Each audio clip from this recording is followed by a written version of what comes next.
الحمدللہ رب العالمین والصلاة والسلام علی سید الانبیاء والمرسلین اما بعد فاعوذ باللہ من الشیطان الرجیم بسم اللہ الرحمن الرحیم الصلاة والسلام علیک یا رسول اللہ وعلی آلک واصحابک یا حبیب اللہ الصلاة والسلام علیک یا نبی اللہ وعلی آلک واصحابک یا نور اللہ۔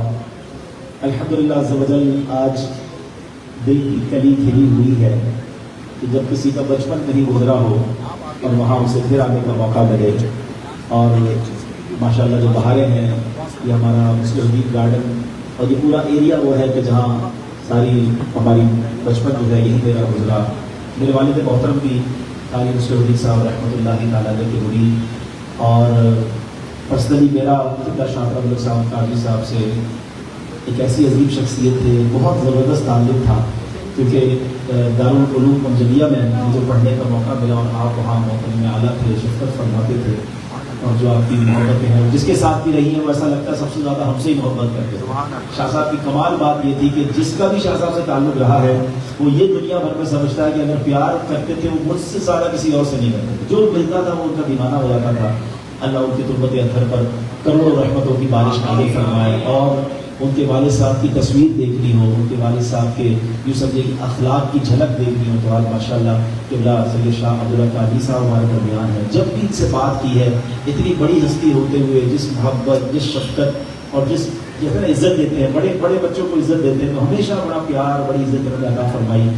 آج مسٹر الدین گارڈن میں جب شجر کاری کے لیے ہم نے پلان کیا تو میں نے شاہ صاحب کو فون کیا، وہ کہتے ہیں نا ایک منٹ بھی آپ نے نہیں لگایا اور آپ نے فوراً ہماری اس گزارش کو قبول کیا۔ دراصل یہ خیال کیوں آیا کہ ہم پوری پاکستان میں شجر کاری کر رہے ہیں، دعوت اسلامی کا شعبہ ہے FGRF، تو ہمیں یہ خیال آیا کہ وہ باغ کہ جہاں سے دعوت اسلامی بھی بڑھی ہے، یہ وہ ایریا ہے جہاں سے دعوت اسلامی میں بھی یوں سمجھے امیر اہل سنت نے بہت وقت یہاں گزارا قاری مسٹر الدین صاحب کے پاس، تو یہ وہ باغ ہے، یہ وہ گلشن ہے کہ جہاں سے نہ جانے کتنے لوگ آگے بڑھے ہیں۔ تو کیوں نہ اس باغ کی برکتیں ہم بھی لیں اور اپنی شجر کاری یہاں بھی کریں۔ اور آپ کو جان کر آج خوشی ہوگی کہ امیر اہل سنت نے، آپ میں سے کئیوں نے دیکھا ہوگا کہ امیر اہل سنت نے اپنی طرف سے 92 پودے لگانے کی رقم پیش کی تھی، تو ہم نے نیت یہ کی ہے کہ وہ 92 پودے انشاءاللہ مسٹر الدین گارڈن میں ہی لگائے جائیں گے۔ تو ایک تو یہ سمجھے کہ ان کی بھی نسبت ہو جائے گی، تو آج سارے پودے نہیں لگا سکیں گے، ہم کچھ پودے لگائیں گے، پیچھے پھر ہماری مجلس جو ہے وہ یہ کام کرتی رہے گی۔ شجر کاری کیوں ضروری ہے؟ مجھے اندازہ ہے ہمارے پاس وقت تھوڑا ہے، میں 5-7 منٹ گفتگو کروں گا، پھر قبلہ شاہ صاحب بھی اپنے ملفوظات عطا فرمائیں گے۔ دراصل بہت سارے لوگوں کو یہ نہیں پتا کہ شجر کاری کی اہمیت کیا ہے، ٹھیک ہے نا؟ دیکھیے سب سے آسان، اگر آسان لفظوں میں سمجھاؤں تو ہم جتنے لوگ ہیں وہ کیا کرتے ہیں، ہم اپنے اندر کیا لیتے ہیں، آکسیجن لیتے ہیں، اور ہم باہر کیا نکالتے ہیں، کاربن ڈائی آکسائڈ نکالتے ہیں۔ اور یہ درخت کیا کرتے ہیں، یہ درخت جو ہے یہ اپنے اندر کاربن ڈائی آکسائڈ لیتے ہیں اور یہ آکسیجن باہر نکالتے ہیں۔ درخت گویا زندگی ہے۔ اچھا یہ ہمارے لیے تو زندگی ہے، میرے پاس ٹائم نہیں ہوتا تو میں اتنی باتیں بتاؤں کہ درخت سے بھی کیا کیا ملتا ہے، لیکن صرف آکسیجن کی بات کی جائے تو ایک محتاط اندازے کے مطابق کہا جاتا ہے کہ ایک وطن میں، ایک ملک میں ایک بندے کے مقابلے میں 5 درخت ہونے چاہیے۔ اگر پاکستان میں 25 کروڑ لوگ ہیں تو پاکستان کے اندر کم از کم 1.25 ارب پودے لگنے چاہیے۔ اب میں آپ کو ایک کیلکولیشن بتاؤں گا جو آنکھیں کھول دے گی۔ میں بہت زیادہ ملکوں کی طرف نہیں جاؤں گا، اطراف کے ملکوں کی کچھ آپ کو جو آس پاس ہماری کنٹریز ہیں میں اس کا جائزہ آپ کو پیش کرتا ہوں۔ ہمارے ملک کے بالکل برابر میں انڈیا ہے، انڈیا میں 22% جو ہے وہ جنگلات ہیں، یعنی پورے انڈیا کا جو رقبہ ہے out of all kilometres 22% جو ہے وہ جنگلات ہیں، درخت ہیں اور سبزہ ہے۔ اچھا چائنا 22% ہے، اچھا نیپال 41% ہے، بھوٹان 71% ہے، سری لنکا 34% ہے۔ اب ہمارے وطن پاکستان کا حال کیا ہے، ہمارا 4.8% جو ہے، 5% بھی پورا جو ہے وہ جنگلات پر مشتمل نہیں ہے۔ اچھا ہمیشہ یاد رکھیں کہ جب آپ درخت، قدرت کی جو تخلیق ہے نا اس کو ڈسٹرب کرتے ہیں نا، اس کو ختم کرتے ہیں تو اس کے کچھ نہ کچھ کانسیکوینسز، کچھ نہ کچھ نتائج سامنے آتے ہیں۔ اب آپ دیکھ رہے ہوں گے کہ جو آپ بزرگ بیٹھے ہیں، کبھی کراچی میں اتنی بارش نہیں ہوئی تھی، کبھی کراچی میں اتنی گرمی نہیں پڑی جو آج سے 3-4 سال پہلے ہیٹ ویو آئی تھی اور آپ کو پتا ہے ہزاروں لوگ دنیا سے چلے گئے. کبھی مری میں اتنی برف باری نہیں ہوئی تھی, سینکڑوں سال کا ریکارڈ ٹوٹ گیا. یعنی اگر سیلاب دیکھیں بلوچستان میں بارش تو ہر بار آتی ہے, مگر اس بار ایسا کیا ہو گیا؟ اور اب ہے کہ ختم نہیں ہو رہی ہے, ایک بارش نپٹتی نہیں دوسرا اسپیل کے اندر پیچھے آ رہا ہے. تو کچھ محسوس ہو رہا ہے آپ کو کہ کچھ چینج ہو رہا ہے, کچھ بدل رہا ہے. کیونکہ جو مسلسل درخت کاٹے گئے, مسلسل جنگلات کم کیے گئے, یہ ہمارے کلائمیٹ کو, ہمارے یوں سمجھیے کہ قدرتی جو نظام ہے اس کو ڈس آرڈر کر رہے ہیں. اب آپ سمجھیے گا کہ ہمارے یہاں یعنی پاکستان میں پچھلے 10 سالوں میں کتنے فارسٹ ختم کیے گئے؟ ایک اندازے کے مطابق آدھا اسلام آباد ہے, آدھے اسلام آباد جتنا جو ہے وہ ہم نے درخت جو ہے وہ ختم کر دی ہے. یعنی اتنی بڑی تیزی میں. اچھا پھر کراچی کے ساتھ شاید یہ ریشیو اگر کریں گے نا تو کراچی تو شاید 2% بھی مشکل سے ہوگا, کیونکہ اس کو تو کانکریٹ کا جنگل بنا دیا ہم نے, بلڈنگیں بن رہی ہیں, کالونیاں بن رہی ہیں, روڈیں بن رہی ہیں, درخت نہیں لگ رہے.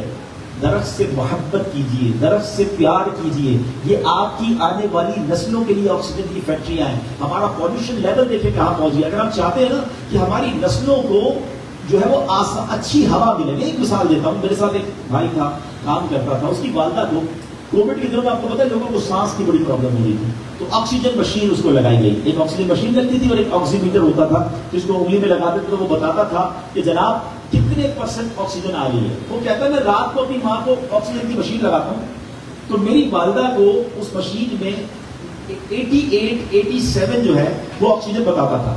مگر صبح مشین نکال کر ماں کو فجر کے بعد ویل چیئر پر بٹھا کر پارک میں لے جاتا تھا اور ماں کی آکسیجن چیک کرتا تھا تو وہ 91% سے زیادہ ہوتی تھی. یہ قدرتی آکسیجن ہے جس کو ہم ختم کر رہے ہیں. اچھا پھر ایک اور چیز سمجھیے, دنیا میں بتایا جاتا ہے تحقیق کے مطابق جتنے انسان ہوتے ہیں نا اس سے 10 گنا ملٹیپلائی بائی 10 جانور ہوتے ہیں. اگر 8 ارب انسان ہے دنیا میں تو 80 ارب جانور ہیں اس دنیا میں, جس میں گائے, بکرے, کتے, جو بھی جانور ہیں سارے ملا کر. لیکن بتایا جاتا ہے ملٹیپلائی بائی 10 جانوروں سے 10 گنا زیادہ پرندے ہوتے ہیں. اس کا مطلب یہ ہوا کہ 800 ارب پرندے اس دنیا میں رہتے ہیں. اچھا کہاں رہتے ہیں؟ پرندوں کی کالونی کون سی ہوتی ہے؟ پرندوں کا گھر کہاں ہوتا ہے بتائیے نا؟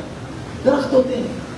ہم درخت کاٹ رہے ہیں, ہم اپنے وطن سے, اپنے علاقے سے پرندوں کو بھی دور کر رہے ہیں, ان بے زبان جانوروں کے گھروں کو تباہ کر رہے ہیں. اچھا یہ بزرگ بیٹھے ان سے پوچھیں, پہلے ہم صبح اٹھتے تھے, کھڑکی کھولتے تھے, کوئل کی آواز آتی تھی, مختلف پرندوں کی آواز آتی تھی, وہ آوازیں کدھر گئی؟ ہم نے درخت ختم کر دیے. تو کوئی, ہم بچے تھے, چھوٹے تھے, ہم تتلیوں سے کھیلتے تھے, بڑا مزہ آتا تھا, تتلی نظر آتی تھی. اب کہاں نظر آتی ہے؟ تو کہاں گئی؟ ہم نے پھول لگانا ختم کر دیے. تتلی تو جب آئے گی نا جب آپ کے پاس پھول ہوں گے. ہم نے بہت ساری اللہ کی مخلوق کو, اس کو ایکو سسٹم کہتے ہیں, میں سائنٹیفکلی اس کی طرف نہیں جانا چاہتا, لیکن میں سمجھانا یہ چاہ رہا ہوں کہ آج ہم چند پودے لگا کر کوئی بڑا کام نہیں کر لیں گے, مگر یہ اویئرنیس دینا مقصود ہے کہ یہ صرف دعوت اسلامی کا کام نہیں. اور ہم نے کیوں کیا یہ کام, میں آپ کو بتاؤں. آپ کو یاد ہوگا کووڈ کا جب ٹائم آیا 2019 میں, اور یہ رجب کا مہینہ تھا, اور ماشاء اللہ شاہ صاحب بیٹھے ہیں, مدرسے ہوں, جامعہ ہوں, مذہبی تحریکیں ہوں. رجب کا مہینہ ہوتا ہے ہمارا پیٹرول بھرنے کا مہینہ. رجب, شعبان, رمضان, اس کا ڈونیشن جمع کرتے ہیں تاکہ پورا سال جو ہے وہ مدرسہ بھی چلے, تنظیمیں بھی چلیں. اب انہی دنوں میں کووڈ آ گیا, سارا ملک بند, ساری دنیا بند ہے. امیر اہل سنت کو درد اوپر رکھنے والی شخصیت ہے. آپ نے فرمایا دعوت اسلامی کو دیکھی جائے گی, آپ لوگوں کی مدد کرنا شروع کر دیں. آپ کو جان کر حیرانی ہوگی 1 کروڑ سے زیادہ مسلمانوں تک پکا ہوا کھانا, راشن اور اناج دعوت اسلامی نے پہنچایا. اچھا پھر اس کے بعد ایک اور کہانی کیا ہوئی کہ بھائی کھانا تو مل گیا لیکن تھیلیسیمیا کے مریض بچوں کو بلڈ نہیں مل رہا تھا. اچھا بار بار آپ کو پتا ہے ٹی وی پر اعلان ہوتا تھا, اخبار میں اعلان ہوتا تھا, اسپتال کے قریب مت جانا. کووڈ کے دنوں میں اسپتال کے قریب مت جانا, وہ وائرس بہت ہے. مگر امیر اہل سنت نے اعلان کیا, پاکستان کی ہسٹری میں کبھی ایسا نہیں ہوا کہ ایک NGO نے 50,000 سے زیادہ خون کی بوتلیں پیش کی ہوں. الحمدللہ دعوت اسلامی نے پیش کی. اچھا پھر سچی بات بتائیں کہ ہمیں ریئلائز ہونے لگا یار ہم تو بہت کچھ کر سکتے ہیں, جو دوسرے نہیں کر سکتے وہ ہم کر سکتے, کیونکہ ایک میسو فالوئنگ ہے. ہر گاؤں, ہر گوٹ مبالغہ کروں تو کون سا علاقہ ہے دعوت اسلامی کے ذمہ داران نہیں ہے. ہم نے پھر گورنمنٹ کے لوگوں سے رابطہ کیا کہ آپ ہمیں بتائیں کہ وطن کے لیے کیا ضروری ہے. پھر ہم نے انوائرمنٹ کے لوگوں سے ملاقاتیں کی, سائنسدانوں سے ملے جو زمین کی دنیا بہت بڑے بڑے ڈیزاسٹر دیکھے جن کی دنیا کے معاملات پر نظر ہے. شاہ صاحب کو تو پتا ہوگا, آپ کا کئی بار ٹریول ہوا ہے. UK کے اندر پچھلے 15 دن پرانی بات کر رہا ہوں, 20 دن پرانی بات, ایسا نہیں ہوا. اسپین کے اندر لوگ گرمی کی وجہ سے مرنے لگے. یہ کیوں ہو رہا ہے؟ یہ خواہ خواہی تو نہیں ہو رہا نا, پوری دنیا متاثر ہو رہی ہے. کلائمیٹ ڈس آرڈر ہونے کی وجہ سے. تو یہ صرف نہ دعوت اسلامی کا کام ہے، یہ ہم سب کو سوچنا ہے. ہم کیا کر رہے ہیں؟ ہم نے ایک نعرہ لگایا، پودا لگانا ہے، درخت بنانا ہے. کیونکہ پودا لگانا بڑا آسان ہے. ہمیں کئی لوگوں نے کہا جناب اتنی بڑی تحریک اور صرف 20 لاکھ پودے، آپ تو کروڑوں کی بات کریں، فلاں ادارہ جو ہے کروڑوں پودے ہوتا ہے، فلاں ادارہ پودے لگا رہے ہیں، ایسا بھی ہمیں لوگوں نے کہا. تو ہم نے جواب یہ دیا کہ ہم کام کر کے دکھانے والے ہیں، نعرے لگانے والے نہیں. کروڑ پودے میں آپ کو لگا دیتا ہوں، 5 سے بیج پھینکے جاتے ہیں اور ان بیجوں کی کارکردگی لکھ لی جاتی ہے کہ اتنے بیج ہم نے لگا دیے، اتنے پودے لگا دیے.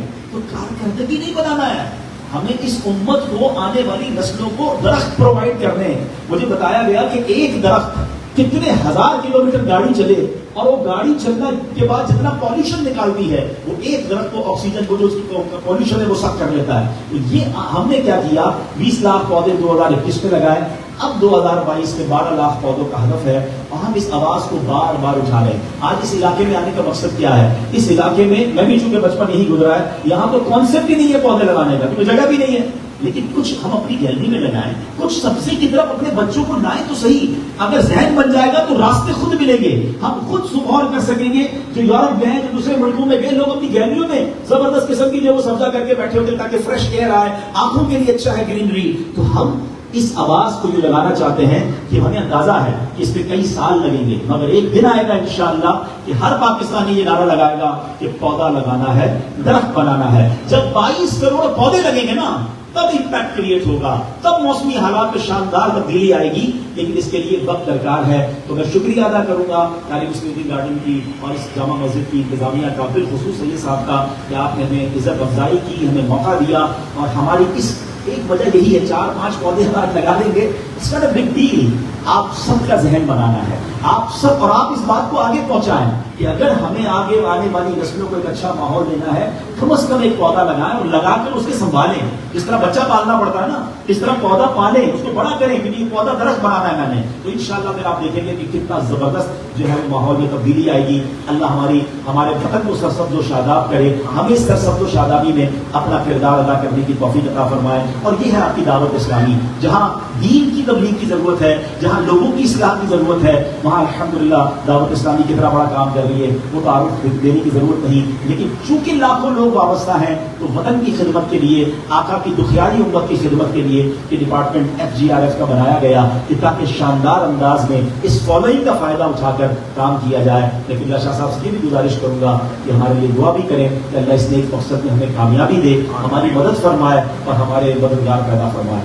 آمین بجاہ نبی الامین صلی اللہ علیہ وسلم. بصد احترام اور میں دعوت دوں گا کہ بلا سید شاہ عبداللہ قادری صاحب کو قدر العالیہ تشریف لائیں. ہم سب کے بڑے ہیں، ہم سب کے سربراہ ہیں، اللہ ان کی عزتوں میں اور اضافہ فرمائے. نعرہ تکبیر، نعرہ رسالت.